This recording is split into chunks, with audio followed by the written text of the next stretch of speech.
Hello and good morning everyone. I welcome you all at Eduverse News Analysis. Today is 25th June 2023 and we are going to discuss important news and articles from the Hindu newspaper.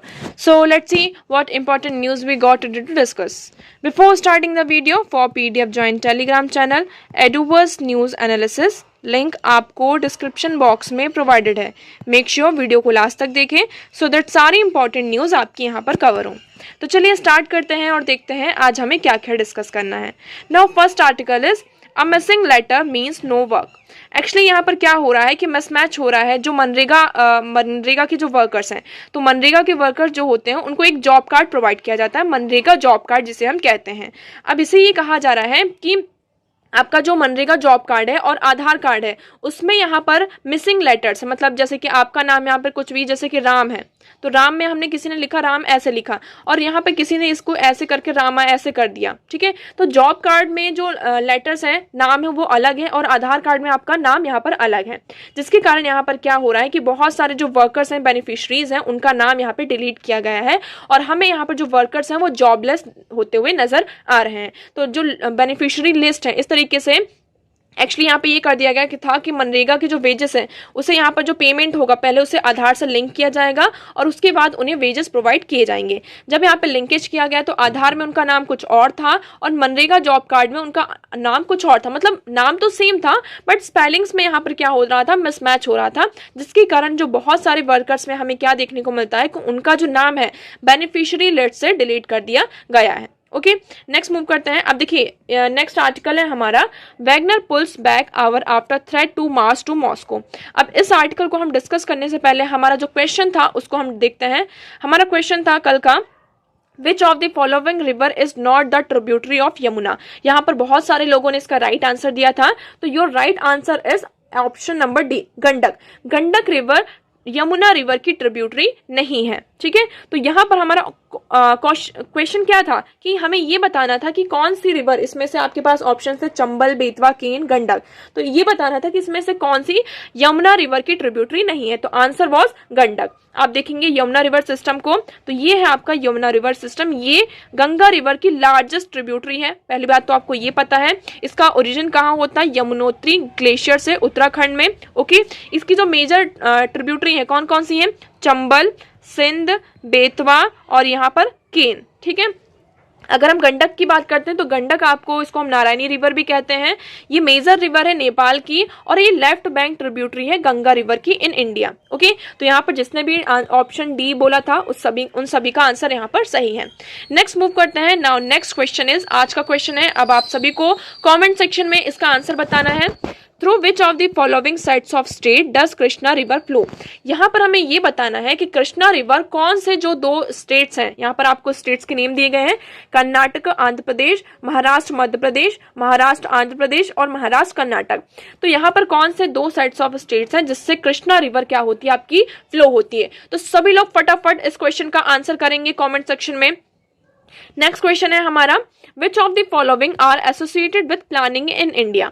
यहाँ पर हमें ये बताना है कि आपके कुछ commissions दिए गए हैं, तो यहाँ पर प्लानिंग से कौन कौन से जो एसोसिएशन से वो रिलेटेड करते हैं. पहला आता है फाइनेंस कमीशन. क्या फाइनेंस कमीशन यहाँ पे प्लानिंग, इंडिया में जो प्लानिंग्स होती हैं उससे यहाँ पे एसोसिएट है. नेशनल डेवलपमेंट काउंसिल, क्या ये आपका प्लानिंग से एसोसिएट है. Union ministry and rural development, क्या ये एसोसिएट है.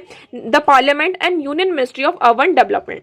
तो आपको ये बताना है कि कौन से जो आपको यहाँ पे कोड दिया गया है. पहला कोड क्या है, 125 134 25 ओनली, 1 2 3 4 5. तो फटाफट सभी लोग कमेंट सेक्शन में इसका आंसर देंगे. वीडियो के लास्ट में मैं आप सभी को इसका आंसर यहाँ पर दूंगी. ओके, नेक्स्ट क्वेश्चन है, विच of the following schedule of the constitution of India contains provision regarding anti defection law. आपको ये बताना है कि हमारा जो कॉन्स्टिट्यूशन है उसमें से कौन सा स्केड्यूल जो एंटी डिफेक्शन लॉ है, जो एंटी डिफेक्शन लॉ का जो प्रोविजन है उसको कंटेन करके रखता है. Second schedule, fifth schedule, eighth schedule और 10th स्केड्यूल. हमने कई बार इसको बहुत अच्छे तरीके से एंटी डिफेक्शन लॉ को डिस्कस किया है, तो मैं उम्मीद करती हूँ सब लोग इसका यहाँ पर राइट आंसर देंगे. ठीक है, अब हम बढ़ते हैं हमारे एनालिसिस की तरफ. तो हमारी पहली न्यूज है कि Wagner pulls back hour after threat to march to Moscow. अब आप सभी को पता है यहाँ पर एक वैगनर ग्रुप है। वैगनर एक मशीनरी ग्रुप है, इसे हम पीएमसी वैगनर के नाम से भी जानते हैं, ठीक है। मशीनरी ग्रुप का मतलब ये होता है कि मिलिट्री मशीनरी छोटा सा ग्रुप है जो काम क्या करता है, जैसे कोई गवर्नमेंट है, ये मतलब किसी आप ऐसा नहीं कह सकते कि ये रशिया से रिलेटेड है या किसी और कंट्री से यहाँ पर रिलेटेड है। ये आप ऐसा कह सकते हैं प्राइवेट कंपनी की तरफ से है, प्राइवेट कंपनी की तरह ये काम करती है। और जब भी किसी कंट्री को जरूरत होती है तो ये उन्हें क्या करते हैं, मिलिट्री प्रोवाइड करते हैं, सोल्जर्स प्रोवाइड करते हैं, ठीक है। अब वैगनर ग्रुप ने क्या किया है, रशिया में एक तरीके से मार्च कर दिया है। आप देखेंगे the rebel Wagner march force threaten to march on Moscow on Saturday before announcing to stunning pull back. यहाँ पर वो मार्च करने वाले थे। आप पहले देखेंगे इस मैप में उन्होंने क्या किया, जब 2014 में हम बात करते हैं, 2014 में ऑफिशियली वैगनर ग्रुप को क्या किया गया था, रिकॉग्नाइज किया गया था, जब रशिया ने क्रीमिया को क्या किया था, एनेक्स किया था। रशिया ने क्रीमिया को एनेक्स किया था 2014 में। उसी टाइम पे वैगनर ग्रुप ने क्या किया था, रशिया की बहुत ज्यादा यहाँ पर हेल्प करी थी। अब यहाँ पर उसके बाद अभी जनवरी की बात है, जनवरी में भी अभी यहाँ पर जो डोनेट ये जो रीजन है, ये जो सिटी है, इसको वैगनर ग्रुप की हेल्प से ही रशिया ने क्या किया है, इसे कैप्चर किया था। उसके बाद यहाँ पर ये होता है एक्चुअली कि इसका जो क्रेडिट है वो वैगनर ग्रुप को नहीं मिलता है, जो रशिया की मिलिट्री है उनको पूरा जो क्रेडिट है वो प्रोवाइड किया जाता है। और यहाँ पे वैगनर ग्रुप क्या कर रहे थे कि वो डिमांड कर रहे थे कि हमें इसका क्या किया जाए, क्रेडिट प्रोवाइड किया जाए। बट यहाँ पर इस तरीके की चीज़ें अभी नहीं होती हैं, तो इसलिए ये कहा जाता है कि अभी हाल ही फिलहाल में ये जो वैगनर ग्रुप है, इन्होंने पूरी जो यूक्रेन बॉर्डर्स को क्रॉस करके ये रोस्टॉव ऑन डॉन में यहाँ पर पहुंच चुके हैं। और अब हाल ही फिलहाल वो कहाँ जाने वाले, मॉस्को पर भी मार्च करने वाले हैं। ये कुछ ही घंटों की दूरी पर है जब वो मॉस्को पे क्या कर सकते हैं, मार्च कर सकते हैं। बट अभी उन्होंने क्या कर लिया, पुल बैक कर लिया। अब स्टिल आपको पता है कि अभी रशिया में कैसे कितने ज्यादा क्राइसिस देखने को मिल रहे हैं। यहाँ पर आप रशिया यूक्रेन वॉर चल ही रहा है, और ये जो यूक्रेन वॉर चल रहा है इसमें वैगनर ग्रुप यहाँ पे बहुत ज़्यादा इन्वॉल्व है, आप सभी को पता है। और यहाँ के जो रशिया के प्रेसिडेंट हैं आपके व्लादिमीर पुतिन जी, ऑलरेडी यहाँ पे वेरियस रशिया यूक्रेन वॉर इससे डील कर रहे हैं। इकोनॉमिक क्राइसिस यहाँ पे इस वॉर के कारण जो इकोनॉमिक क्राइसिस है रशिया में, उससे भी डील कर रहे हैं। और फिर से यहाँ पे जो वैगनर ग्रुप है उन्होंने ये कहा कि जो मिलिट्री है हम इसको यहाँ पे क्या कर देंगे, पलट कर देंगे, एक तरीके से चेंज कर देंगे, ठीक है। अब हम वैगनर ग्रुप के बारे में कुछ चीजें देख सकते हैं। इसे हम पीएमसी वैगनर, और ये मशीनरी ऑर्गेनाइजेशन है, इसे फर्स्ट 2014 में आइडेंटिफाई किया था जब रशिया ने क्रीमिया को एनेक्स किया था, ओके। ये क्या करती है, कॉन्ट्रैक्ट बेसिस पे यहाँ पे जो सोल्जर्स है उसको हायर करते हैं और सप्लाई किया जाता है, ओके। ये उन्होंने अपने आप को रजिस्टर किया था 2022 में एज अ कंपनी, ओके। इसका हेडक्वार्टर कहाँ है, सेंट पीटर्सबर्ग में। अगर हम बात करते हैं मोस्टली यहाँ ये पहले ये कहा जाता था, ये एक सिक्रेटिव ग्रुप है जिसमें 5000 जो है फाइटर्स हैं, और ये पर्टिकुलरली कहाँ एक्टिव है, आपके अफ्रीका और वेस्ट एशिया में। उसके बाद धीरे धीरे अभी हाल ही फिलहाल जनवरी में यूके की जो डिफेंस मिनिस्ट्री है उन्होंने एक रिपोर्ट निकाली, और इस रिपोर्ट में ये कहा कि इस ग्रुप में 50,000 जो फाइटर्स हैं वो क्या है आपके मतलब कि उन्होंने जो अपना ग्रुप है उसको और ज्यादा एक्सपेंड कर लिया है। 5,000 फाइटर्स अब कितने हो चुके हैं, 50,000 फाइटर्स यहाँ पर हो चुके हैं, okay. Report suggest that 80% of its troop in Ukraine have been recruited from the prisons. तो यहाँ पर जो 80% ऑफ जो ट्रूप्स है यूक्रेन में रिक्रूट हुए हैं वो इसी ग्रुप के यहाँ पर हैं, ओके। तो अब देखिए ये क्या करते हैं, एक्सचेंज मतलब कि जो कोई सर्विस प्रोवाइड करते हैं डिफरेंट गवर्नमेंट्स को। इन्होंने यहाँ पे सीरिया में भी, आपका सूडान में भी यहाँ पर सर्विस प्रोवाइड करी है। तो जो गवर्नमेंट्स होते हैं उनसे यहाँ पे एक्सचेंज करते हैं, जैसे कि आपकी गोल्ड माइंस हो गई, डायमंड माइंस हो गई, तो उसके एक्सचेंज में यहाँ पर जो आपके इनके जो फाइटर्स होते हैं ये इन्हें प्रोवाइड करते हैं, ओके। तो हमने यहाँ पर देखा ये क्या एक मशीनरी ऑर्गेनाइजेशन है जो यहाँ पे कॉन्ट्रैक्ट बेसिस पर काम करती है। नाउ नेक्स्ट मूव करते हैं।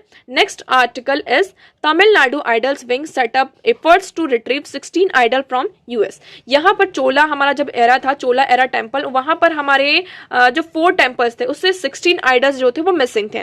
अब यहाँ पे इनकी खोज की जा रही थी, रिसर्च वगैरह किया जा रहा था। उसके बाद ये पाया गया है the idol wing CID of Tamil Nadu police with assistant of US authorities. तो यहाँ पे यूएस की अथॉरिटी के असिस्टेंट के साथ यहाँ पे ये पाया गया है कि जो 16 हाई वैल्यू एंटीक आइडियाज थे जो स्टोल हुए थे और मिस हुए थे चोला एरा टेम्पल से, रिसेंटली उन्हें ट्रेस किया गया है कहां पर, museum and art gallery in US की म्यूजियम और आर्ट गैलरी में यहाँ पर ट्रेस किया गया है। अब इसे ये कहा जा रहा है कि इसे फिर से इंडिया में रिट्रीव किया जाएगा।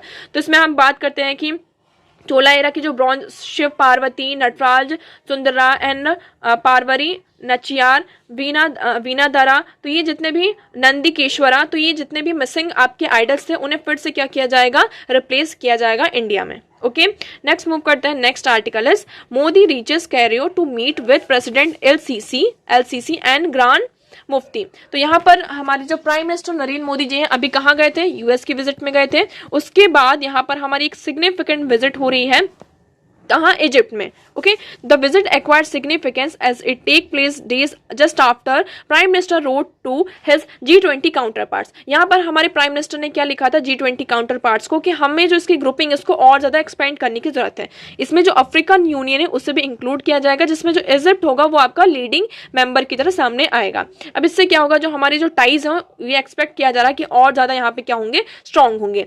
अब इस आर्टिकल में यहाँ पे ऐसा कुछ भी नहीं है, सिर्फ यही बताएगा कि कैसी कैसी विजिट हुई है, ये सारी चीजें हमारे लिए यहाँ पे लोकेशन इंपॉर्टेंट हो जाती है। हम इजिप्ट की लोकेशन देखते हैं, तो आप इजिप्ट की लोकेशन देखेंगे, यहाँ पर बॉर्डर कंट्री में क्या आ जाता है, आपका सूडान आ जाता है। ओके, यहाँ पर लीबिया आ गया, मेडिटेरियन सी से भी इसकी बॉर्डर लगती है। आपका यहाँ पे गाजा आ जाता है, आप सभी को पता है गाजा में यहाँ पे अभी कितने ज्यादा क्राइसिस चल रहे थे। यहाँ पर आपका इजराइल आता है, यहाँ पर आपका आता है सूज कनाल। ओके, और ये आपका रेड सी आ गया, और यहाँ पर रेड सी से आप देखेंगे यहाँ पर सऊदी अरेबिया की भी क्या लगती है, आपकी बॉर्डर लगती है। ओके, तो आपको यहाँ पे लोकेशन याद रखनी है। नेक्स्ट मूव करते हैं। Next article is Indian made mRNA vaccine priced at 2292 will be available at a booster dose। यहाँ पर इंडियन मेड आपकी इंडिजिनियसली मेड mRNA वैक्सीन है, जो कि आपका जो कोविड-19 का नया वेरिएंट है ओमिक्रॉन, इससे फाइट करने में क्या करेगा, हमारी हेल्प करेगा। तो इसे अवेलेबल कराया जा रहा है, कितने जो प्राइवेट प्लेसेस है मेनली वहां पर अवेलेबल हो रहा है 2292 रुपीज में एज अ बूस्टर डोज ये आपको अवेलेबल होगा। अभी गवर्नमेंट ने यहाँ पर कोई करंटली गवर्नमेंट का कोई ऐसा प्लान नहीं है कि वो बल्क में से परचेस करे और हमें ये जो आपके सिटीजन्स हैं उन्हें अवेलेबल कराएं। फर्दर हम देखते हैं, जिसे भी यहाँ पर अभी हम बात करते हैं कि 2 डोज आपकी तो 2 डोज है पहले की कोविड शील्ड की और कोवैक्सीन की, वो कई लोगों ने ले चुका है। बूस्टर डोज की बात कर लेते हैं तो ओनली 28% ऑफ जो हमारी पॉपुलेशन है उन्होंने क्या किया, बूस्टर डोज लिया है। अब जिन्होंने ले चुका है तो वो तो अब इसको फर्दर यहाँ पे 4th डोज की तरह नहीं ले सकते हैं, बट जिन्होंने नहीं लिया है तो वो as a 3rd dose booster dose की तरह इस वैक्सीन को ले सकते हैं। ओके, नेक्स्ट मूव करते हैं। हमारा न्यू रेगुलेशन आया है, न्यू ART रेगुलेशन। ART क्या है, आपका assisted reproductive technology regulation act 2023। इसमें कुछ चेंजेस किए गए। ART रेगुलेशन की बात करते हैं, इसमें एक्चुअली ये होता है कि जो मैन और विमेन होते हैं वो अपना स्पर्म या फिर जो ओसाइट्स एग्स होते हैं उसको डोनेट करते हैं। तो उनकी मतलब सिक्योरिटी के लिए जो डोनर्स हैं उनको सिक्योरिटी प्रोवाइड करने के लिए, उनको बेटर मेडिकल केयर प्रोवाइड करने के लिए जो ART रेगुलेशन है उसमें कुछ चेंजेस लाए गए हैं।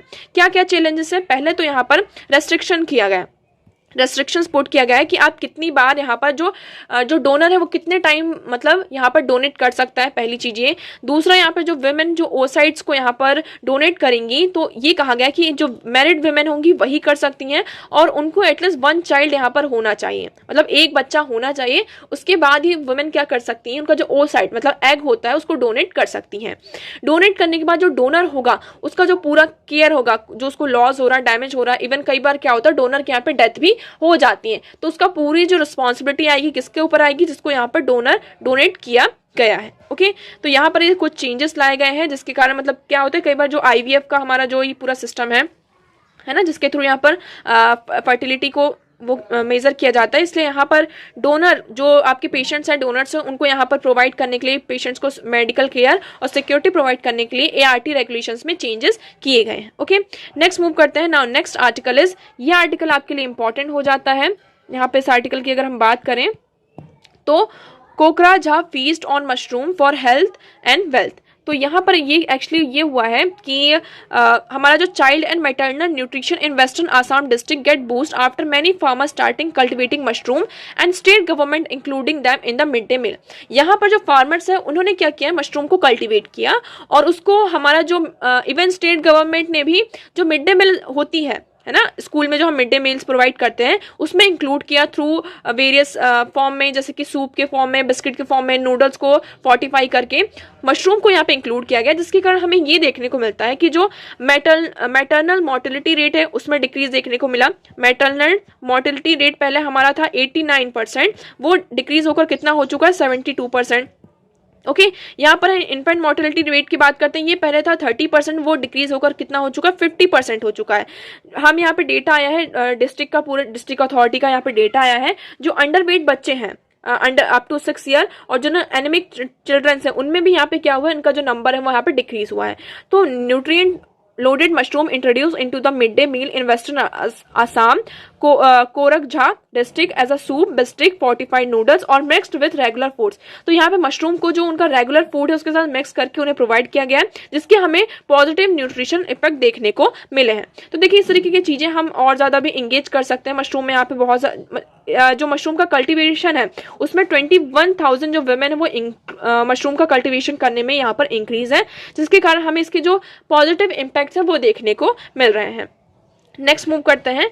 नाउ नेक्स्ट आर्टिकल, नेक्स्ट हमारा साइंस सेक्शन में है the role of Y chromosomes in cancer outcomes studies. यहाँ पर जो मेल में आपका जो मेन है उनमें जो कैंसर के आउटकम्स हमें देखने को मिल रहे हैं उसमें सबसे ज्यादा ये कहा जा रहा है किसका इन्वॉल्वमेंट है, वाई क्रोमोसोम्स का।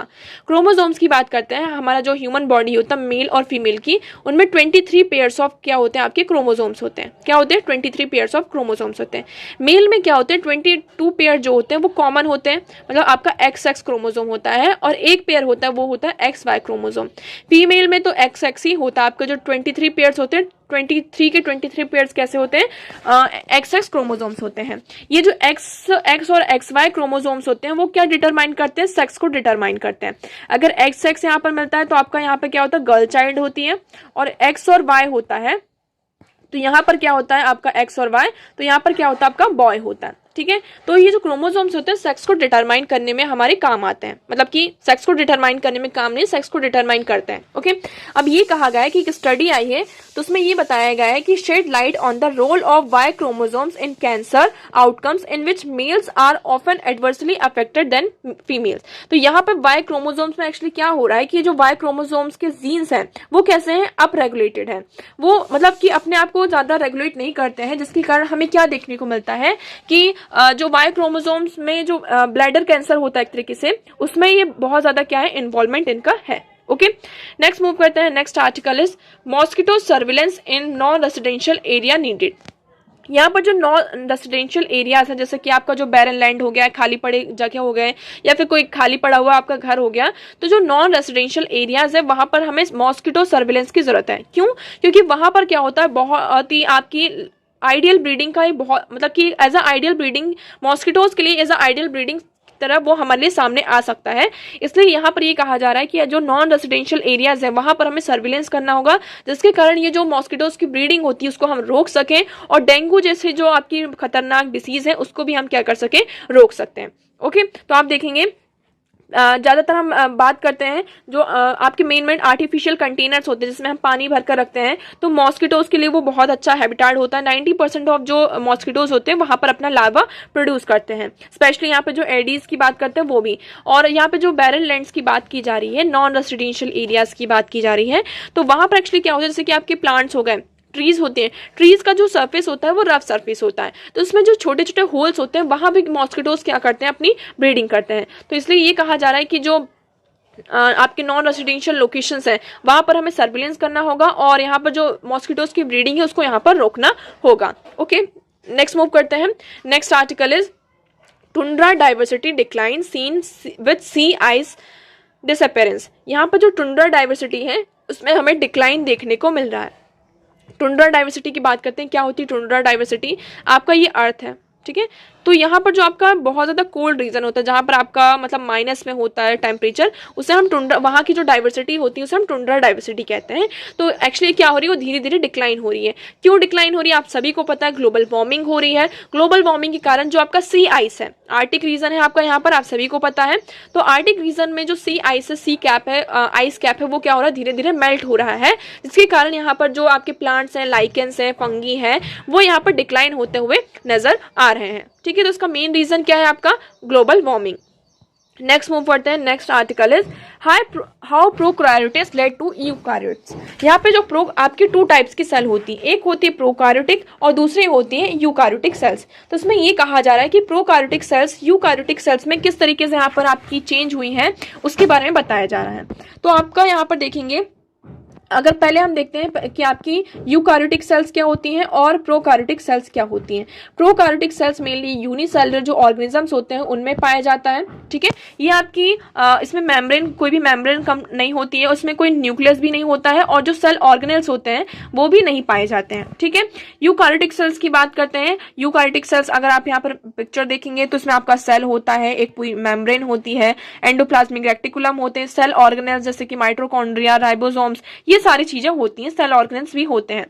ये कहाँ पाया जाता है? आपका एनिमल सेल्स में, और आपके जो प्लांट सेल्स होते हैं, मतलब कि आपके जो मल्टी सेलुलर ऑर्गेनिजम्स होते हैं उनमें यूकारियोटिक पाया जाता है। और जो आपके बैक्टीरिया हो गए, ओके, बैक्टीरिया और आर्की, उनमें क्या पाया जाता है? आपका प्रोकारियोटिक पाया जाता है। तो इस आर्टिकल में किसके बारे में बात की गई है? आर्की के बारे में बात की गई है।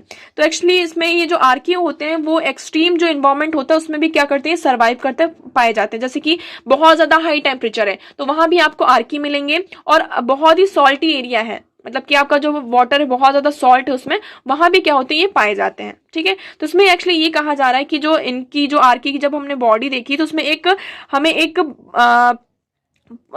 प्रोटीन की लेयर दिखाई दी जो रिसेंबल होती है किससे? यूकारियोटिक प्रोटीन से। तो आप देखेंगे one group of archaea was shown to have proteins that closely resemble eukaryotic proteins. These organisms are found in geological formation where geothermally heated water is force out of ridge of Atlantic Ocean floor at depth of 2400 metre below the sea level. तो ये यहाँ पर extreme heat था, वहां पर हमें पाया गया, और इनकी हमें एक प्रोटीन की एक ऐसी लेयर दिखाई दी जो हमें यूकारियोटिक सेल्स में दिखाई देती है, ठीक है। तो इसमें ये कहा जाता है कि मेनली ये कहा जाता है कि जो माइटोकॉन्ड्रिया पाए जाते हैं यूकारियोटिक सेल्स में और क्लोरोप्लास्ट पाया जाता है प्लांट सेल्स में, वो कैसे इन्वॉल्व हुए? वो फ्री लिविंग जो बैक्टीरिया थे उनसे इन्वॉल्व हुए। उन्होंने क्या किया? उनको कंज्यूम किया, मतलब यूकारियोटिक सेल्स ने माइटोकॉन्ड्रिया और आपका जो क्लोरोप्लास्ट है उसको कंज्यूम किया, और उनके बॉडी में जब वो चीजें आ गई तो धीरे धीरे क्या होने लगी? उनकी बॉडी में ही रह गई और वो अपने आप को इवॉल्व करने लगी। तो पहले वो कैसे थे? यूनिसेलुलर थे, प्रोकारियोटिक थे। तो यूकारियोटिक सेल्स ने उन्हें क्या किया? कंज्यूम कर लिया, एक सिम्बायोटिक रिलेशन बन गया यहाँ पर उनका। और यहाँ पे जब ये सिम्बायोटिक रिलेशन बन जाता है उसके बाद उन्होंने अपने आप को बहुत सारे चैलेंजेस जो थे उसको पॉज किया और अपने आप को यूकारियोटिक में चेंज कर लिया, ओके। तो इसमें सिर्फ इतना ही था।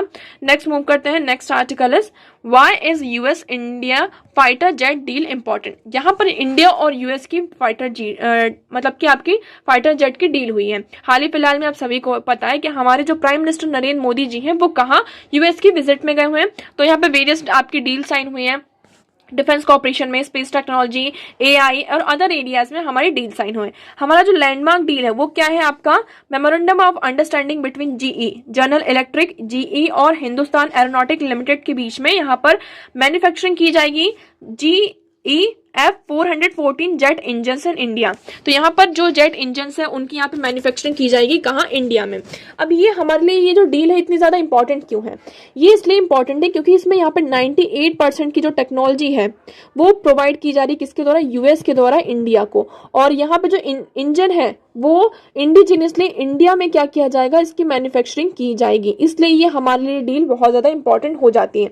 इससे पहले भी हमारी डील हुई है, 2012 में हमारी बहुत सारी डील हुई है जिसमें जो इंजन की टेक्नोलॉजी है उसमें सिर्फ 58% की जो टेक्नोलॉजी होती है वो ट्रांसफर की जाती थी। मतलब आधी टेक्नोलॉजी प्रोवाइड करते थे, आधी वो खुद ही मतलब करके रेडी करके देते थे। बट इसमें यहाँ पर हमारी 90% की जो टेक्नोलॉजी वो प्रोवाइड की जा रही है। इसलिए ये डील हमारे लिए बहुत ही ज्यादा क्या हो जाती है? इंपॉर्टेंट हो जाती है। क्योंकि क्यों? मतलब कि कोई भी कंट्री क्यों अपनी टेक्नोलॉजी किसी अदर कंट्री को प्रोवाइड करेगी, ठीक है।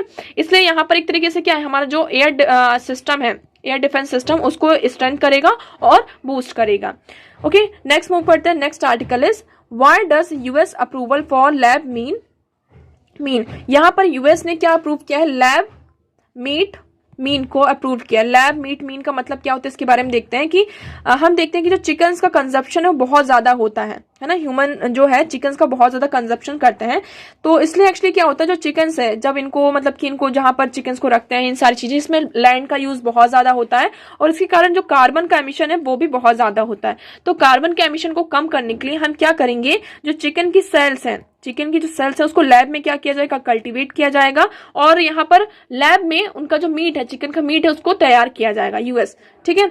तो इसमें बहुत सारी प्रॉब्लम्स भी आएंगी, जैसे कि हम बात कर रहे हैं कि to make cell cultivated meat the two companies isolate the cell that make up the meat that meat were consumed and put them in a setting where they have all the resources they need to grow and make more copies themselves. तो यहाँ पर क्या किया जाए, cell को यहाँ पे cultivate किया जाएगा और उसको वहां पर रखा जाएगा जहां पे वो अपने आप को उसकी जो दूसरी कॉपीज है उसको तैयार किया जाएगा. ओके इसमें यहाँ पे ये कहा जा रहा है कि इसमें जो न्यूट्रिएंट्स है, फैट, कार्बोहाइड्रेट्स, अमीनो एसिड्स, उसका जो एक राइट टेम्परेचर है, ये सारी चीजों को यहाँ पे सेट की जाएगी, प्रोसेस को यहाँ पे ट्रांसफर किया जाएगा और फिर लैब में एक तरीके से मतलब सेल्स का, चिकन सेल्स का यूज करके हम मीट को क्या करेंगे, कल्टिवेट करेंगे. ओके अब इसमें कुछ प्रॉब्लम्स भी आ रही, चैलेंजेस भी आ रहे हैं. क्या क्या चैलेंजेस आएंगे, जो लैब में मीट आपका तैयार होगा उसमें पहले तो कंज्यूमर्स क्या इसको एक्सेप्ट करेंगे या नहीं, सबसे बड़ा ये चैलेंज आएगा. क्यों, क्योंकि जो लैब में आपका मीट तैयार होगा उसका टेस्ट जो होगा, टेक्सचर जो होगा, अपीयरेंस होगा, वो प्रॉपर ही आपका जो ओरिजिनल मीट होता है उससे यहाँ पे डिफरेंट होगा. इसलिए क्या कंज्यूमर उसको एक्सेप्ट कर पाएंगे या नहीं. दूसरी बात इसमें ये आ रहा है कि cell cultivated meat is expected to remain high in near future. इनका जो कॉस्ट है वो कैसा होगा, हाई रहेगा. तो यहाँ पर ये कॉस्ट कॉम्पिटिटिवनेस सामने आ रही है. थर्ड, यहाँ पे जो कल्टीवेशन होगा, रिसर्च यहाँ पे जो रिक्वायर है, इसमें हाई क्वालिटी सेल्स की जरूरत होगी, एक सुटेबल ग्रोथ मीडियम की जरूरत होगी जिसमें यहाँ पे सेल अपने आप को क्या कर सकेगा, कल्चर्ड कर सकेगा. तो ये थर्ड हमारी प्रॉब्लम आ रही है. फोर्थ हमारा क्या है इसमें चैलेंज, बहुत सारी अनसर्टेनिटीज हैं जो इसके साथ एसोसिएट है. कैसी कि हम स्टडी में पाया गया है कि हाईली रिफाइंड ग्रोथ मीडियम यहाँ पे हमें जरूरत होगी, जैसे कि हम फार्मास्यूटिकल इंडस्ट्रीज में होता है आपका, है ना, उसी तरीके से यहाँ भी हमारा क्या होगा, एक हाई रिफाइंड ग्रोथ मीडियम की जरूरत होगी जिससे कि हम इसका जो प्रोडक्शन है, मैग्नीट्यूड ऑफ प्रोडक्शन है, जितना हम यहाँ पर बीफ का प्रोडक्शन होता है उससे ज्यादा हमें प्रोडक्शन करना होगा, तभी हम क्या कर पाएंगे कि इसका जो इसके जो ऑर्डर्स हैं वो हमारे सामने आएंगे. अदरवाइज इसके हमारे जो ऑर्डर्स हैं वो सामने, मतलब कि एक मार्केट भी तो हमें क्रिएट करना होगा, इसकी डिमांड भी तो क्रिएट करनी होगी कि लोग इसे, मतलब हमने बना तो दिया बट इसे कोई खरीदेगा या नहीं खरीदेगा, ये भी तो देखना है. तो ये अभी यूएस में ऐसा किया जा रहा है. फर्दर देखते हैं कि किस तरीके से चीज़ों को लीड करती हैं. अब हम हमारे क्वेश्चन की तरफ बढ़ते हैं. हमारा क्वेश्चन था आज का, मैं उम्मीद करती हूँ यहाँ पर सभी ने इसका आंसर दिया होगा. तो क्वेश्चन था, Which of the following are associated with planning in India? India में प्लानिंग से कौन कौन सी जो आपके यहाँ पे कुछ दिए गए हैं कमीशंस यहाँ पर रिलेटेड है. तो फाइनेंस कमीशन का आप सभी को पता है, इसका काम क्या होता है, फाइनेंस को स्टेट और सेंटर के बीच में क्या करना, रेगुलेट करना. मतलब कि कितना यहाँ पर किस स्टेट को जाएगा फाइनेंस और कितना यहाँ पर सेंटर के पास जाना है, इसका जो डिस्ट्रीब्यूशन होता है वो कौन करता है, फाइनेंस कमीशन. तो ये क्या प्लानिंग में एसोसिएट है, नहीं. तो आपका ये तो जिसमें ऑप्शन नंबर ए मतलब कि फर्स्ट होगा वो तो पूरा गलत ही हो जाएगा. तो आप देखेंगे ऑप्शन नंबर ए, बी और ई, सॉरी यहाँ पे डी आना था, मैंने ई लिख दिया. तो ये आपका क्या हो जाता है, ये रॉन्ग हो जाता है. हमने यहाँ पे एलिमिनेशन मेथड से किया. आपका जो ऑप्शन राइट है वो क्या है, ऑप्शन नंबर सी. तो आंसर इसका क्या है, सी. नेशनल डेवलपमेंट काउंसिल की बात करते हैं तो ये आपकी क्या है, एक एपेक्स बॉडी है जो प्लानिंग में यहाँ पर इन्वॉल्व होती है. ठीक है, इंडिया में जितनी भी प्लानिंग होती है उसमें इन्वॉल्व होती है. नेक्स्ट हमारा जो फिफ्थ है पार्लियामेंट. पार्लियामेंट की बात करते हैं तो मतलब किसी भी लॉ को अप्रूव करना, सारी चीजों को कैसी प्लानिंग करना, ये सारा किसके द्वारा अप्रूव किया जाता है, पार्लियामेंट के द्वारा अप्रूव किया जाता है. इसलिए पार्लियामेंट भी हमारी किससे एसोसिएट है, प्लानिंग से यहाँ पर एसोसिएट है. ओके तो आपका राइट आंसर क्या है, option number C. Okay next question है हमारा, Which of the following schedule of the Constitution of India contains provision regarding anti defection? तो यहाँ पर हमारा कौन सा स्केड्यूल है जो एंटी डिफेक्शन का जो लॉ है आपका उस प्रोविजन को कंटेन करता है. तो right answer is option number D. आपका जो 10th स्केड्यूल, हमने इसको कई बार बहुत अच्छे से डिस्कस किया एंटी डिफेक्शन लॉ को. Anti defection law 10th schedule. ठीक है, तो राइट ऑप्शन इज डी. तो मैं उम्मीद करती हूँ यहाँ पर सभी ने इसका आंसर दिया होगा और आप सभी को इसका आंसर करना है कि through which sets of the state does Krishna river flow. यहाँ पर कृष्णा रिवर कौन से दो सेट्स ऑफ स्टेट्स है वहां पर फ्लो करती हैं. ओके तो आई होप आपको यहाँ पे सारी चीजें क्लियर होंगी. अगर आपको किसी भी चीज से रिलेटेड कोई भी डाउट है तो आप कमेंट सेक्शन में हमसे पूछ सकते हैं. ओके तो आज के लिए इतना ही. वीडियो कैसा लगा कमेंट सेक्शन में जरूर बताइएगा. वीडियो को लाइक करना है, चैनल को सब्सक्राइब करना है, दोस्तों के साथ इसे ज्यादा से ज्यादा शेयर करना है. So that's for all today. Thank you so much for discussion.